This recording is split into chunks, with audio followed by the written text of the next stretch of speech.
Now it's time for another Board Game Brawl preview with Nick Minahan, sponsored by BoardGameBliss.com.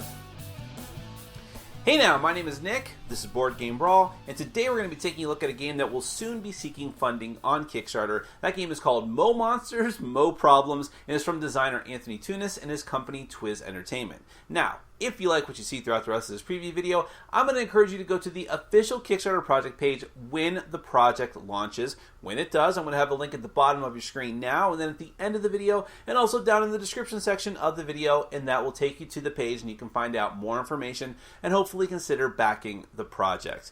Now, Mo Monsters, Mo Problems is a card game where players take control of adventurers who are trying to defeat monsters who are threatening, let's say, a countryside or a town. You need to defeat them with the best weapons you could possibly make use of. Now, what's interesting here is that while one of the decks is fantasy themed, another deck that will be available during the course of the campaign will be science fiction themed as well. So you do have different options there. But either way, it is a hand efficiency and management game where you want to make the best use of the weapon cards you have, but in the meantime, you want to make the best use of the action cards that you have and maybe trip up the other players as best as you can. Let me go ahead and give you a brief look at how the game is played with a prototype version of the game. So what you see there may change in the final version. Then we're going to come back and I'll give you my final thoughts.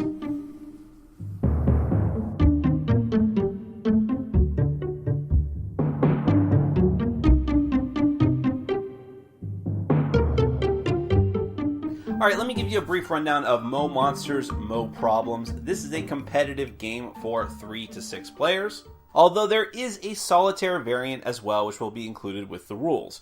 Now, the goal of the game is to have the most points by the end of 8 rounds of play. Thematically speaking, you are adventurers who are trying to kill the monsters in the dungeon by using your weapons as efficiently as possible. Now, first what you're going to do is separate the monster cards, which have red backs, from the rest of the cards, which have green backs. You're going to shuffle them up and you're going to put out onto the table, face up, a number of monsters depending on not only the number of players, but also depending on which round it is. So for instance, in a game that has 3 or 4 players, in the first round you're going to have 3 monsters out here, but if you're playing with 5 or 6 players, you'd only have 2 out there. And the number of monsters you have out on the table at the start of each round is going to increase steadily as you go up through the number of rounds, to the point where in a 3 or 4 player game, when you get to round 8, you're actually going to have 6 monsters out on the table.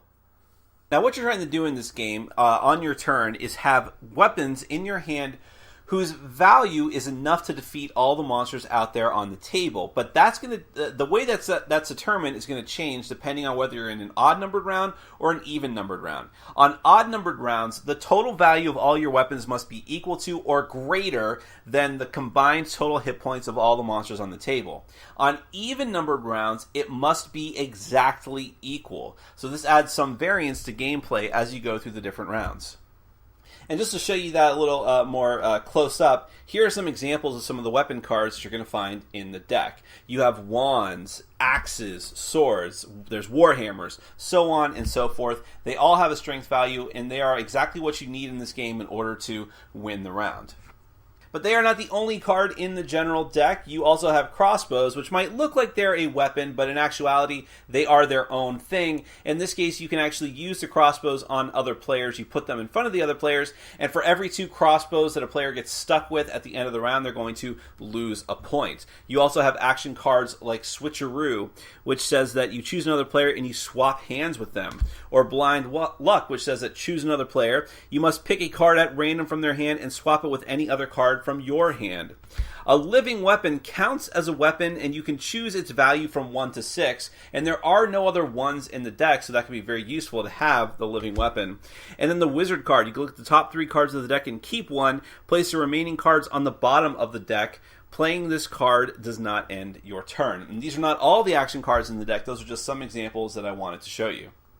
Alright, so let me walk you through what the turns are going to look like in Mo Monsters, Mo Problems. Since you already know what the cards do, it's time to put all those pieces into place. First and foremost, at the start of the game, each player is going to have a number of cards dealt out to them from the shuffled general deck equal to the number of monsters who are out on the table. So actually, everyone needs one more. Sorry, this was from an earlier example I was setting up for myself. And actually, how it's going to work is that at the start and end of every one of your turns, you must have that amount of cards, whatever it might be, because remember, there will be more monsters on the table as you progress through the rounds. If you had 6 monsters out there, you would need to have 6 cards in hand. So once you determine that, once you determine who the start player is, you're going to start taking your turns. On your turn, the very first thing that you do is either end your round or draw a card, which is then followed by you playing a card. Now, when I say end your round, if you have nothing but weapon cards in your hand, and remember that that does not include action cards or the crossbow card, if you have nothing but weapon cards in your hand, you can decide to end your round if that is going to be enough, the weapon value is going to be enough to take care of the monsters on the table, which remember, depending on whether it's an odd or even round, may mean being equal to or beating the number, or being exactly equal to the combined total number. If that is the case, and if all the cards you have are weapon cards, then you're allowed to end your round, and then you'll be able to accrue points. You get a number of points equal to however many players are in the game if you are the first person to drop out. So if this is a 4-player game that I have set up here, so if I was the first person to drop out, I have nothing but weapon cards, and I have either meet or beat the number, depending on which round it is. It's the first round. Then I am going to gain 4 points. The next person to meet that requirement is going to get 3 points, and then the next person gets 2 points, and the final person gets 1 point. In other words, you are always going to get 1 point if you are the last person to drop out of the round. Although, that can be reduced to 0 points, because remember, crossbows, 2 of them, will reduce points, but you can never go into the negatives. Now, if you don't have all weapons in hand and enough to meet or beat the criteria here, then you have to draw a card. You'll draw a card from the deck, and then you must play a card. Now, playing a card can mean several different things. It can mean playing an action card, like the wizard that I showed you, that will affect the game, or it could mean playing a crossbow against another player, or if you do have all weapons, but they just weren't enough to get you to that threshold, you can discard an unwanted weapon. Then play goes on to the next player, and you keep doing this. As players drop out of the game, they won't have to do anything else for the round, but other players keep going until it gets down to the last person, who just automatically scores their 1 point, or perhaps 0 points, depending on what crossbows.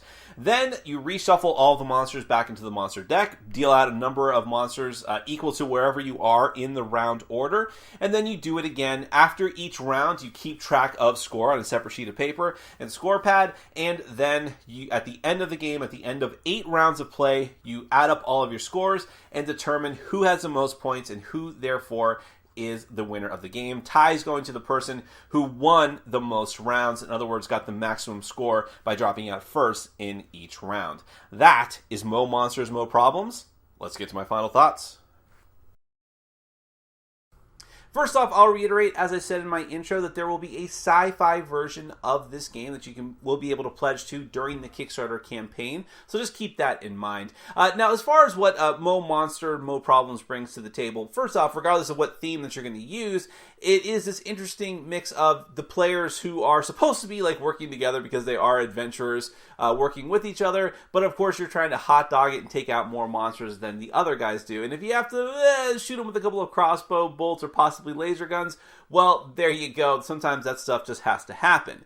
But a lot of the game is not just tripping up your opponents, it's making the best use of the cards that you have just to give yourself a leg up with those action cards, but also managing your hand, getting rid of weapons that are going to be completely useless to you because they're just not going to get you to where you need to be, to the numbers that you need to be at. So you get rid of those, try to prep yourself for a better round next time, and hope that you can be the first one to go out and maximize your points. You might not do so well now, but because of the way that the cards come out of the deck, you might do much better on future rounds, and that's definitely something to keep in mind. Also, the way that the game alternates between the even odd rounds and how you can try to get the total combat score to fight the monsters is interesting because it really changes things up. Sometimes you have to be on right on the number, and sometimes you can be over, so the difficulty changes. It also changes as you go through the rounds, where it ramps up. There's more monsters to take out, you have more cards to manage in your hand, and therefore whittle down to just combat cards and hope that you have the right number. So the game eases you into it and then escalates at a certain point.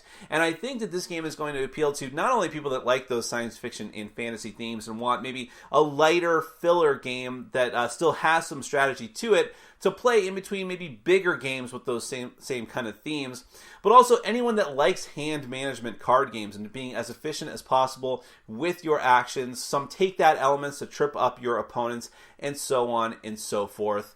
That is Mo Monsters, Mo Problems, and if you like what you saw during the rest of this preview video, I'm going to encourage you to go to the official Kickstarter project page when the project launches. I'll have a link at the bottom of the screen now, and then down in the description section of the video, go to the page, find out more information than I could possibly tell you here, and hopefully consider backing the project. That is Mo Money, Mo Monsters, Mo Problems from Twiz Entertainment and designer Anthony Tunis. Thank you so much for watching. Take care. Thanks for watching. Follow us on Facebook, Twitter, and Patreon. And make sure to check out our sponsor, Board Game Bliss, where you can find an amazing selection of games from around the world. BoardGameBliss.com. Thanks for your support.